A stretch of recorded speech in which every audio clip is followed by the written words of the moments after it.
Get ready for action, because 2026 is already heating up in the UFC. We start with the drama surrounding Josh Hokit, who found himself completely shut down at the UFC Freedom 250 press conference. Hokit tried to trash-talk Alex Pereira and even insulted Pereira's mother, leading to a massive confrontation with Ilia Topuria, who stepped in to defend Pereira and ended up throwing an object at Hokit's face before he was escorted out of the building. This is the story of how a press conference turned into a major clash of personalities. Here's a simple way to protect your phone without stress. This ALEN 3-pack comes with tempered glass screen protectors, camera lens protectors, and an installation frame for an easier, cleaner fit. It's clear, case-friendly, and built to help guard against scratches and everyday bumps. Check the link in the comments to get it on Amazon. Next up, we dive into the raw reactions following the intense action at UFC 328 in Newark, New Jersey. We bring you the unfiltered thoughts and emotional responses from the winning and losing fighters, coaches, and family members as they share what happened inside the cage, showing us the real human side of these high-stakes matchups. Then, prepare for a career-defining revelation as Ronda Rousey opens up about the severe medical issues that ultimately ended her UFC career. Rousey reveals the frightening neurological problems she was battling during her loss to Holly Holm, detailing how losing her vision and ability to think clearly impacted her performance, and what she learned about leveraging that experience for her next fight against Gina Carano. Finally, we look at what's next for the biggest stars after UFC 328. We break down the future plans for Khamzat Chimaev, Sean Strickland, and Joshua Van, discussing the logical next matchups for Strickland, Chimaev's potential move to light heavyweight, and Joshua Van's rematch plans. Don't miss a second of the action. Sign up for our free newsletter right now for the biggest stories sent straight to your inbox. Josh Hokit faced a dramatic exit from the UFC Freedom 250 press conference following a series of controversial comments, despite a stellar year in the promotion. Hokit had recently secured significant victories, including a win over Denzel Freeman at UFC 324 and a highly acclaimed heavyweight bout against Curtis Blades at UFC 327, which many consider one of the best heavyweight fights in UFC history. This success earned him a spot on the Freedom 250 card at the White House in June, intended to promote the event. However, Hokit's attempts at character work during the press conference backfired spectacularly. During the event, Hokit repeatedly targeted former UFC middleweight and light heavyweight champion Alex Pereira, including making personal insults directed at Pereira's mother. While Pereira maintained composure, largely due to incomplete translation details, UFC lightweight champion Ilia Topuria took a firm stance in defense of Pereira. Topuria reportedly told Hokit to stop, prompting Hokit to insult Topuria by calling him a midget and suggesting he was powerless. The confrontation escalated when Topuria threw an object directly at Hokit's face. Hokit was subsequently escorted off the stage while continuing to insult both Pereira and Topuria, including mocking Topuria's ex-wife. Hokit was ultimately removed from the building and barred from doing a face-off with his scheduled opponent for UFC Freedom 250, Derek Lewis, which was the only planned stare-down that did not occur in front of the audience. Despite the backstage turmoil and near altercations, Hokit remains slated to compete on the White House lawn for the event. Over the weekend, Hokit also faced potential conflict, nearly engaging in a fight with Paulo Costa at UFC 328. The aftermath of UFC 328 in Newark, New Jersey, has seen a surge of reactions from fighters, coaches, and their support networks across social media platforms.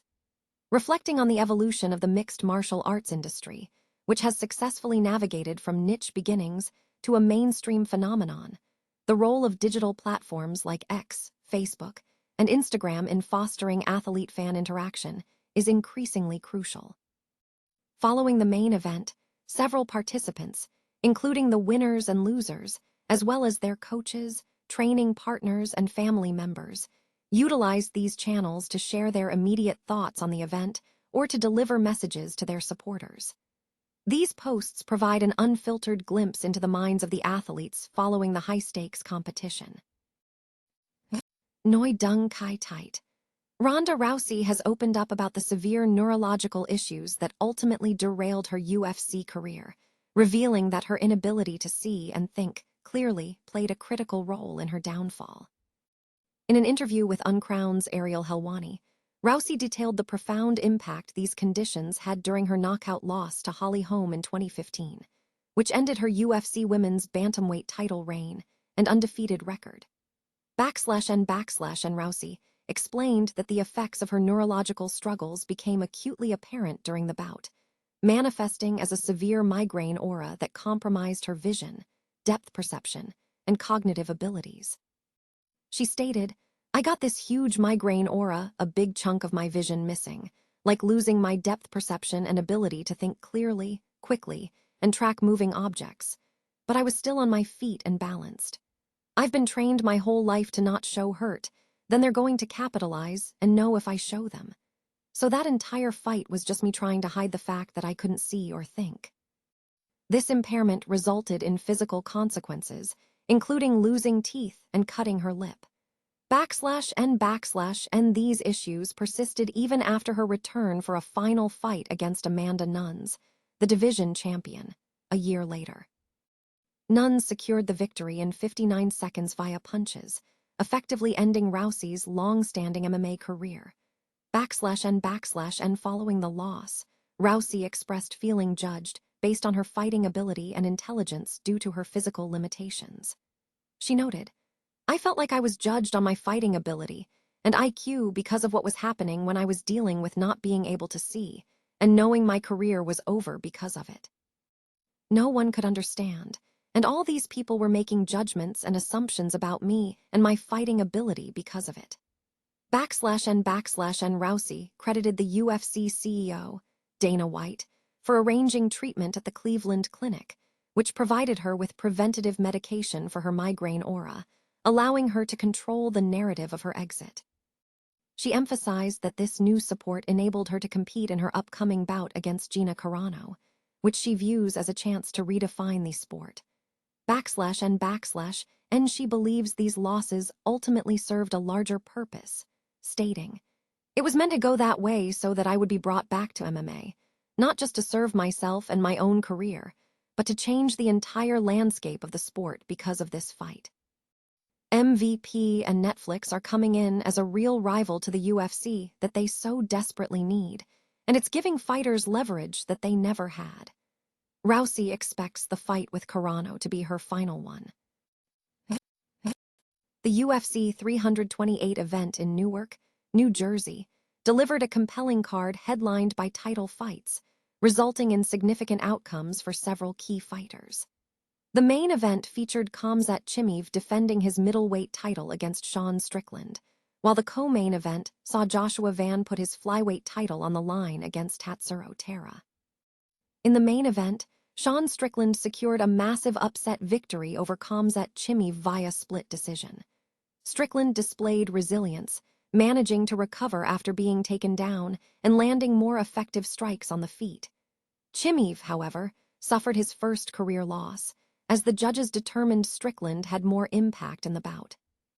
Meanwhile, Joshua Van successfully defended his flyweight title, securing a TKO victory over Tatsuro Terra in the 5th round, marking his first successful defense of the belt. Terra, who was aiming to become the first Japanese UFC champion, fell short in his attempt. Looking ahead, analysts are suggesting several logical next steps for these stars.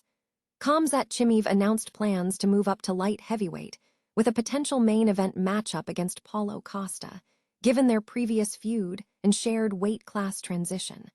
A logical contender for Chimaev is Nassourdine Imavov, the clear #1 contender, with a potential fight scheduled for the fall. Strickland, despite the loss, showed fight-smart resilience. Joshua Van's immediate focus should be a rematch against Alexander Pantoja, following the circumstances of his previous title win. For Tatsuro Terra, despite the setback, he remains a flyweight contender, with a potential next challenge being the loser of the Manal Cape versus Kyoji Horiguchi fight in June.